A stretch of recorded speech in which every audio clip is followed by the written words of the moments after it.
அடடா, இந்த பேட்டும் பாலும் வசித்ரா எப்படி வாங்கினா?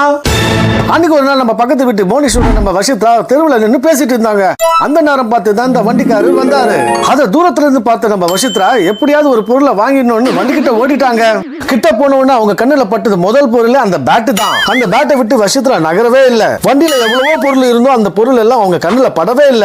அவங்களுக்கு வேண்டியது அந்த பேட்டு மட்டும் தான். நானும் வாங்கி கொடுக்கிற ஐடியாவிலேயே இல்ல. அந்த வண்டிக்காரரை கிளம்ப சொல்லிட்டேன். வசித்ராவும் அந்த வண்டியை விடுறதா இல்ல.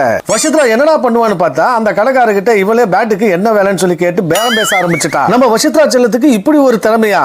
பேரம் பேசி எப்படியோ 50 ரூபாய் பொருள் 35 ரூபாய்க்கு கேட்டு வாங்கிட்டா. எப்படியோ அந்த பேட்டும் பாலையும் 35 ரூபாய்க்கு வாங்கிட்டாங்க.